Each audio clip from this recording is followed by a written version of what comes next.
dan dia merupakan salah satu cabang tauhid yang hanya diperuntukkan kepada Allah Azza wa Jalla. Dia adalah cabang tauhid di antara amalan-amalan hati yang mana hanya diperuntukkan kepada Allah Azza wa Jalla. Dan Allah Azza wa Jalla memerintahkan manusia untuk takut hanya kepadanya dan melarang takut kepada selain Allah.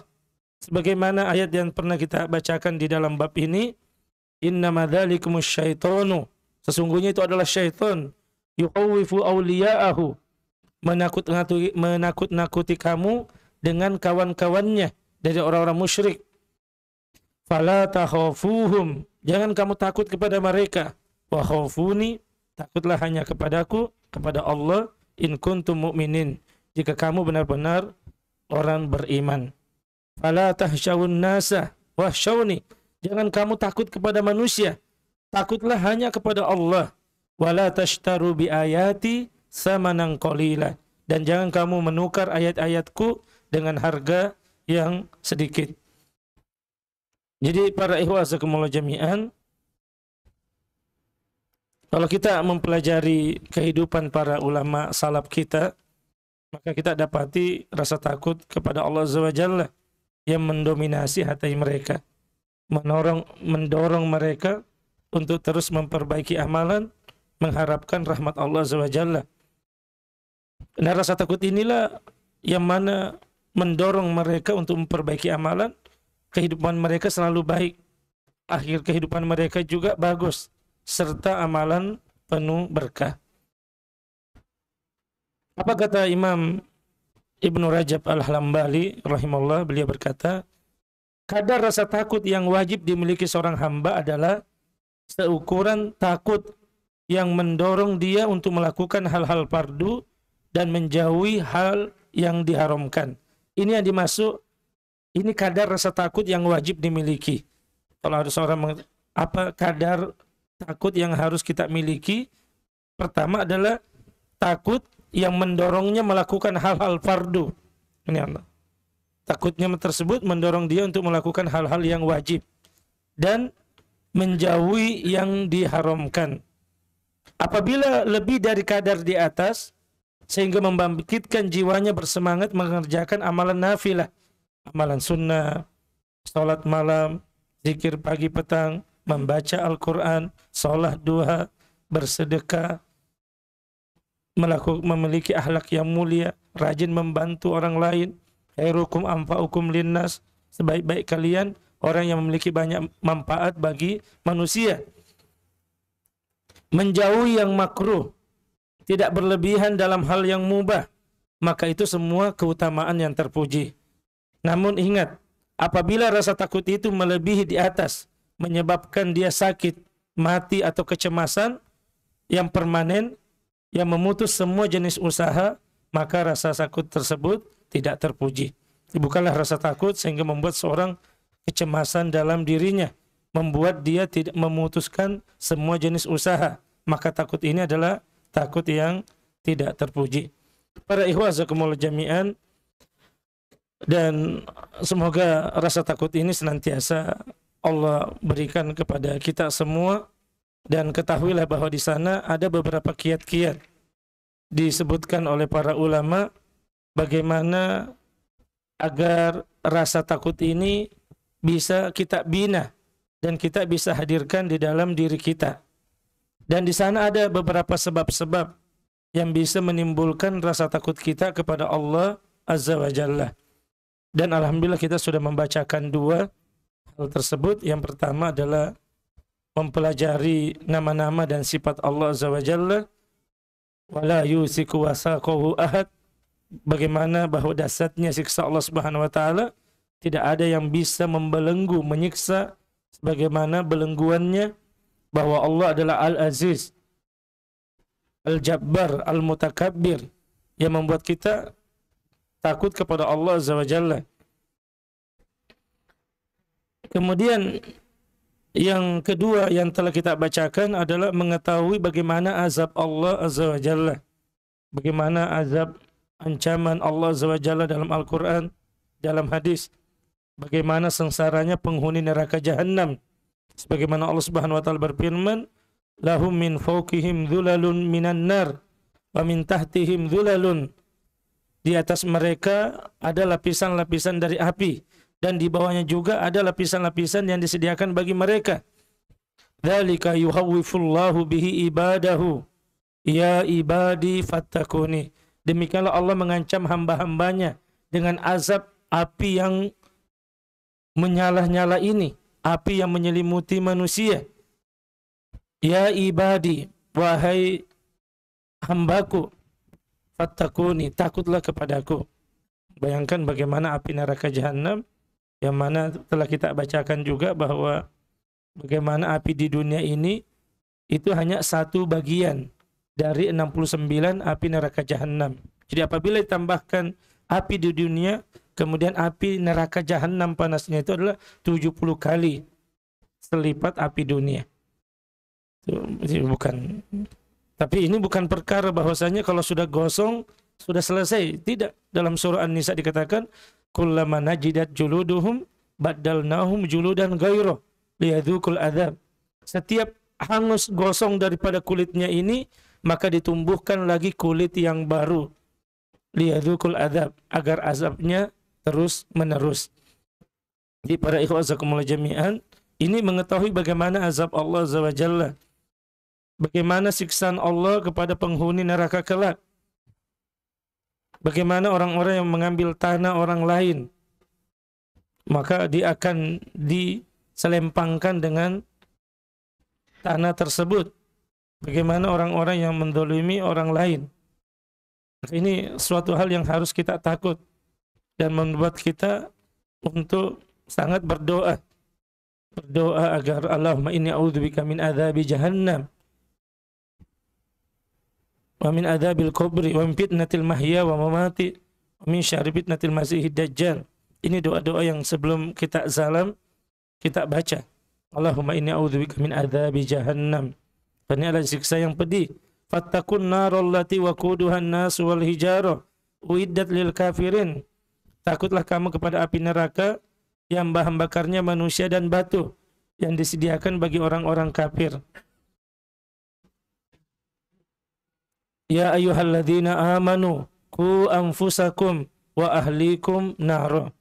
Wahai orang yang beriman, jaga dirimu, jaga anak-anakmu, jaga istrimu dari api neraka. Ini yang kedua, tentang mengetahui bagaimana azab Allah Subhanahu wa taala. Kemudian kita masuk yang ketiga di dalam kitab ini. Disebutkan bahwa di antara sebab-sebab untuk menghadirkan rasa takut di dalam diri seorang hamba adalah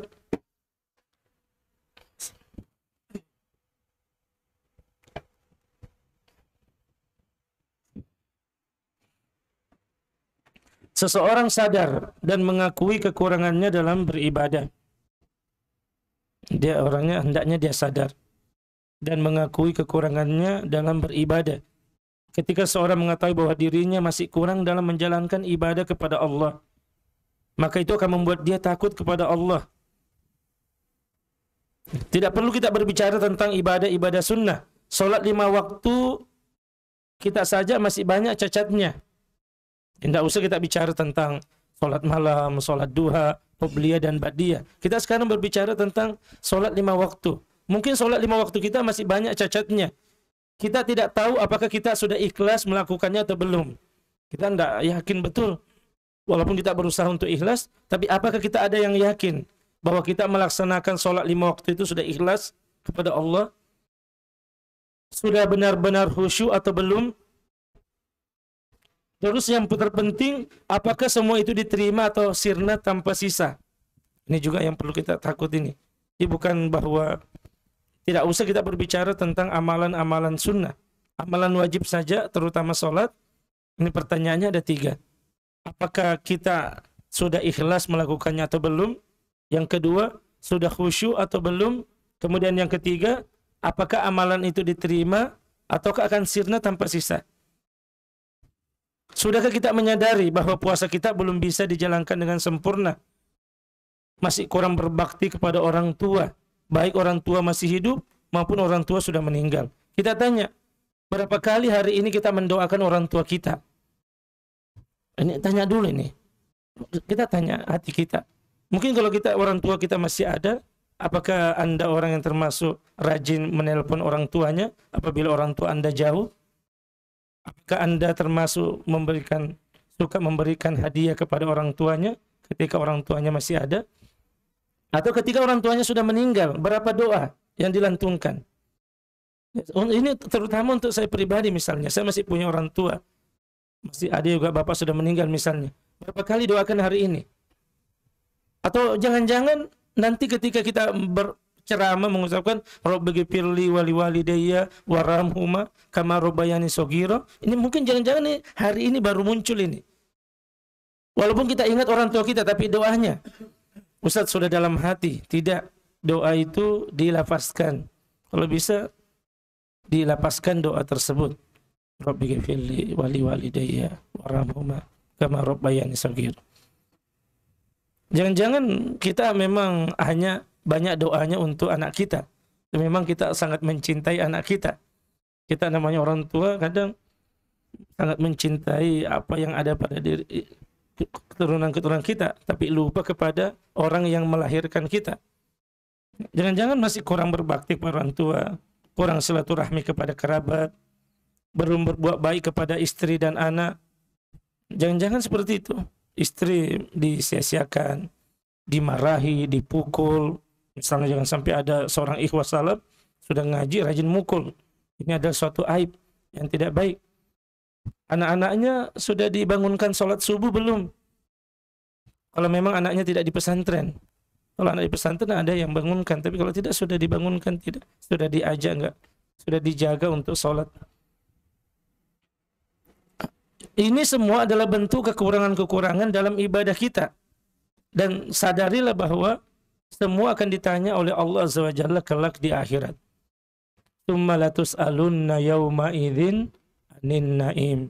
Kita semua pasti nanti akan ditanya terhadap seluruh kenikmatan yang ada pada diri kita. Sekarang juga ini mungkin demikian pula dalam berdakwah. Mungkin ini untuk kita semua, karena kita semua adalah pendukung dakwah. Kita semua aja salafiyun, seorang yang harus berdakwah. Wa man ahsanu qawlan mimman da'a ila Allah wa amila sholihan. Qul hadhihi sabili ad'u ila Allah ala basiratin. Demikian pula kita dalam berdakwah. Kita tidak tahu apakah niat kita berdakwah ini ikhlas karena Allah atau karena dunia. Ini juga perlu dipahami. Jangan-jangan dakwahmu ini untuk apa? Apakah untuk Allah Subhanahu wa taala atau hanya untuk dunia? Ini belum, ini baru tentang dakwah ini. Sedangkan pujian seseorang dan jauhnya orang-orang berdatangan bukanlah ukuran menunjukkan kita ikhlas atau tidak. Padahal kita tahu kalau orang puji kita atau banyak kita pergi ceramah misalnya, orang berdatangan. Kalau di berdatangan kita ceramah banyak orang berdatangan penuh. Itu bukan ukuran menunjukkan kita ikhlas atau tidak. Kita tidak sadar bahwa kita tidak bisa memastikan diri kita ikhlas atau tidak. Maka kita akan takut kepada Allah. Karena bisa saja perjuangan dan usaha kita selama ini tidak diterima oleh Allah Subhanahu wa taala. Ini perlu dipahami para ikhwah. Tak kala kita sadar bahwa kita tidak bisa memastikan diri kita ikhlas apa tidak ikhlas, maka disitulah kita harus takut kepada Allah. Ya Allah, takutnya jangan sampai sudah bercapek-capek. Qul hal unabbikum bil ahsarina a'mala alladzina dalla sa'yuhum fil hayatid dunya wa hum yahsabuna annahum yuhsinuna sun'a. Malah aku katakan kepada orang-orang yang sesat dalam kehidupan dunianya, mereka merasa melakukan perbuatan terbaik, tapi ternyata wahum yahsabun annahum yuhsinuna sun'a. Dia sesat jalannya tapi merasa dirinya di atas kebaikan, merasa di atas ketaatan. Maka dikatakan dalam kitab ini bahwa tak kala kita tidak bisa memastikan bahwa diri kita ikhlas, maka disitulah kita akan takut kepada Allah. Ya Allah, jangan-jangan ibadahku ini tidak ikhlas, ya Allah. Saya sudah 5 tahun mengaji, saya sudah 10 tahun mengaji, bahkan mungkin sudah ada teman-teman sudah 20 tahun, 30 tahun mengenal dakwah salaf ini. Kita takut jangan-jangan ini tidak ikhlas kepada Allah. Ketika ini ada pada diri seorang hamba, itu akan membuat dia takut. Dia takut perjuangannya, dakwahnya tidak diterima oleh Allah Subhanahu wa taala. Terlebih jika dia menyadari selama ini kita kurang merasa diawasi oleh Allah. Kita kurang merokobah. Ditambah lagi kita kurang bersyukur kepada Allah. Sehingga masih malas beribadah. Sudah diberi kenikmatan, masih malas beribadah kepada Allah. Mana sholat 5 waktu berjamaah yang tepat waktu? Apakah dia ketika imam sudah takbir, dia ada di antara barisan para makmun yang ikut juga bertakbir bersama imam? Yang wajib dulu yang kita tanyakan, bagaimana perhatiannya terhadap sholat berjamaah? Bagaimana sholat malamnya? Bagaimana qobliyah ba'diyahnya? Ini karena rasa malas beribadah kepada Allah. Bagaimana kikirnya? Bagaimana dia tidak ikut di dalam pembangunan dakwah ini dengan hartanya, dengan tenaganya? Maka para ikhwan jazakumullah jami'an, oleh karenanya dengan kesadaran akan kekurangan dalam ibadah-ibadah, maka akan timbul pada diri kita rasa takut kepada Allah. Merasa yang butuh yang sangat meminta ampun kepada Allah karena belum bisa beribadah dengan sebaik-baik kepadanya. Ini sebab-sebab yang bisa mendatangkan rasa takut bahwa seseorang sadar dia kurang dalam beribadah. Ya Allah, ibadah saya sangat kurang ya Allah. Dia sadar boleh jadi dia kurang ikhlas dalam beribadah. Boleh jadi dia kurang khusyuk di dalam ibadahnya tersebut. Sehingga perasaan kurang ini yang menghadirkan rasa takut kepada Allah Subhanahu wa taala. Dan sebab dia meminta ampun. Dan itulah di antara rahasia kenapa seorang muslim selesai sholat dia harus mengucapkan astagfirullah. Astagfirullah, astagfirullah. Harusnya menurut logika kita habis sholat itu langsung mengucapkan alhamdulillah. Karena kita sudah sholat. Alhamdulillah, saya sudah sholat. Tapi ternyata tidak. Seorang muslim masih dikatakan astagfirullah, astagfirullah, astagfirullah. Ya Allah, kami mohon ampun ya Allah. Jangan-jangan sholat kami tidak ikhlas ya Allah. Kami mohon ampun ya Allah. Jangan-jangan sholat kami kurang khusyuk ya Allah. Kenapa kita habis sholat masuk dalam WC kita mengucapkan astagfirullah ketika kita, atau gufronaka kan? Kita keluar dari WC dengan kaki kanan, gufronaka, ampunilah aku ya Allah. Kenapa? Jangan-jangan mungkin kita dalam WC kita kurang berzikir dan memang dilarang untuk berzikir. Maka seorang hamba keluar dari WC dia mengucapkan doa gufronaka, ya Allah ampunilah hambamu. Hamba ini kurang ya Allah. Mana lisan zikir-zikir para ulama?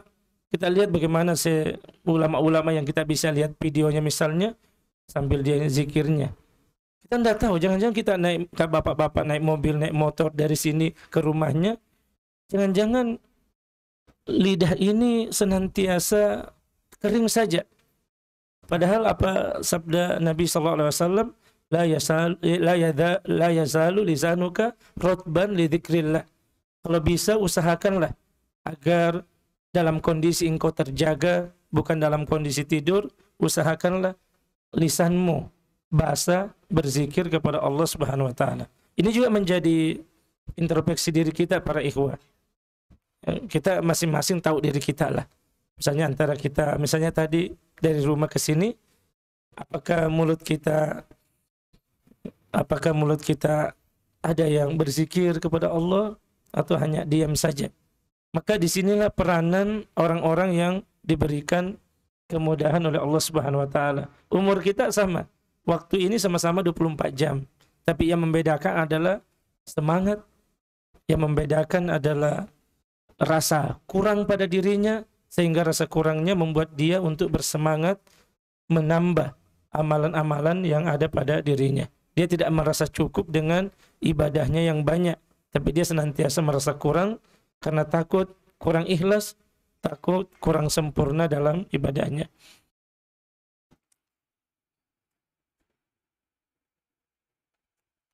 Para ikhwah dan akhwat azakumullah jami'an, kaum muslimin dan muslimat azakumullah jami'an.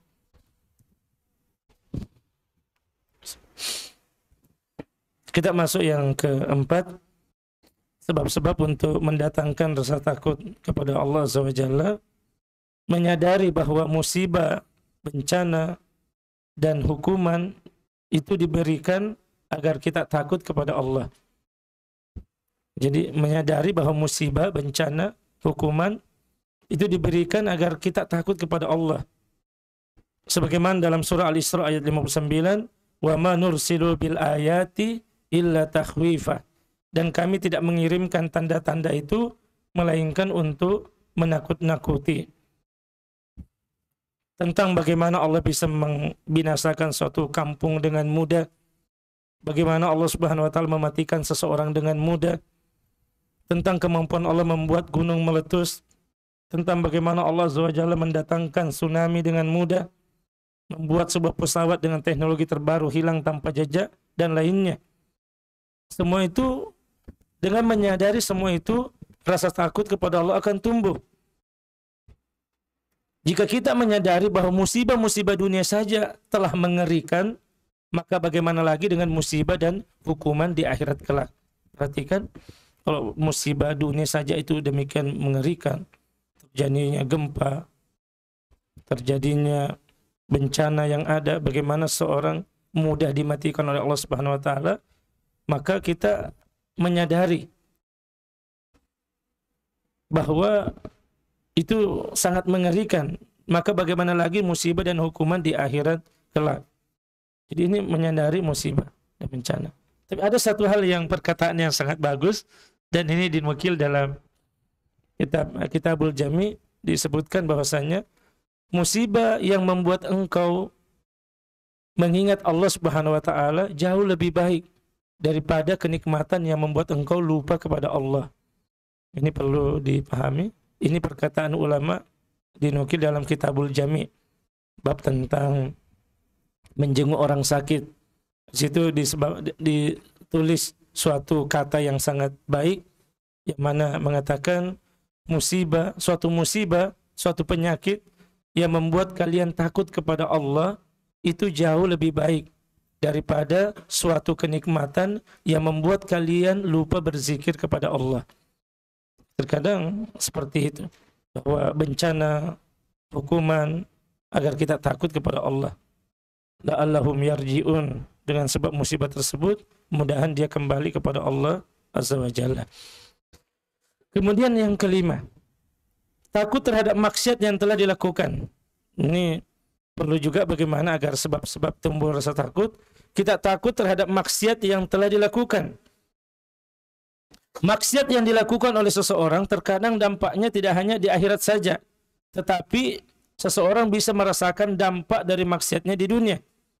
Ketika seorang kurang menjaga lisannya, menzolimi orang lain, kurang berbakti kepada orang tuanya, belum menundukkan pandangannya, maka pasti akan ada dampak dari maksiat-maksiat tersebut di dunia. Baik itu dampak berupa hati yang gelap, khusyuk dalam solat yang dicabut oleh Allah. Boleh jadi seperti ini, hati yang gelap, khusyuk dalam solat yang dicabut, hilangnya rasa lezat dalam membaca Al-Quran. Hati-hati para ikhwah, di antara tanda hati yang sakit itu adalah dia tidak lagi merasakan lezatnya membaca Al-Quran. Ini disebutkan dalam kitab lain, bahwa di antara tanda-tanda sakitnya hati seorang ketika dia tidak merasakan lezat dalam membaca Al-Quran. Ingat, maksiat itu memiliki pengaruh kepada seorang. Bahkan mungkin kita sering mendengar ucapan seorang ulama yang mengatakan, saya merasakan asar dari maksiat yang saya lakukan terhadap kendaraan saya dan anak dan istri saya. Karena itu memiliki pengaruh, memiliki dampak. Dan dampak yang paling jelek adalah apabila dampak pada agama. Hilang khusyuk yang dicabut dalam sholat. Hilangnya rasa lezat dalam membaca Al-Quran. Dan masih banyak dampak-dampak lain yang berupa hukuman dunia atau agama atas maksiat yang dilakukan oleh seorang. Maka dengan mengingat dampak buruk yang akan menimpa seseorang yang bermaksiat, maka akan membuat kita semakin takut kepada Allah. Takutnya dampak buruk maksiat kita itu berpengaruh pada diri kita. Terutama dalam sholat kita, tidak lagi khusyuk dalam sholatnya. Karena apa yang dilihat, apa yang didengar, itu akan terbayang ketika dia sholat. Makanya di antara sebab-sebab rahasia kenapa seseorang dianjurkan untuk sholat sunnah qobliyah dan ba'diyah. Kalau qobliyah itu agar dia bisa lebih stabil sebelum masuk sholat duhur. Tentunya dia sudah bekerja dengan waktu yang panjang. Maka sebelum dia sholat, usahakan dia sholat sunnah. Ada 4 rakaat, yang 2 rakaat adalah ghairu muakkad, yang 2 rakaatnya lagi adalah muakkad. Itulah makanya ada riwayat mengatakan sholat sunnah 12 rakaat. Karena yang sebelum duhur itu ada 2 yang muakkad. Ini berdasarkan hadis Ibnu Umar. Sedangkan dalam riwayat lain ada 12. Yang 2-nya itu adalah sholat sunnah ghairu muakkad. Kata sebagian ulama dalam masalah fikih. Apa kata para ulama? Agar ketika seseorang sebelum masuk ke dalam perkara inti sholat tersebut, dia menstabilkan dirinya dengan sholat-sholat sunnah. Sehingga masuklah dia dalam sholat-sholat wajib itu dalam keadaan hati yang sudah tenang, pikiran yang sudah stabil. Kemudian para ikhwan jami'an, ini yang kelima yang kita bacakan di antara sebab-sebab untuk menghadirkan rasa takut kepada Allah Subhanahu wa taala. Dan insyaallah pada pertemuan berikutnya masih ada 3 poin yang disebutkan tentang sebab-sebab yang bisa menghadirkan rasa takut kepada Allah Subhanahu wa taala.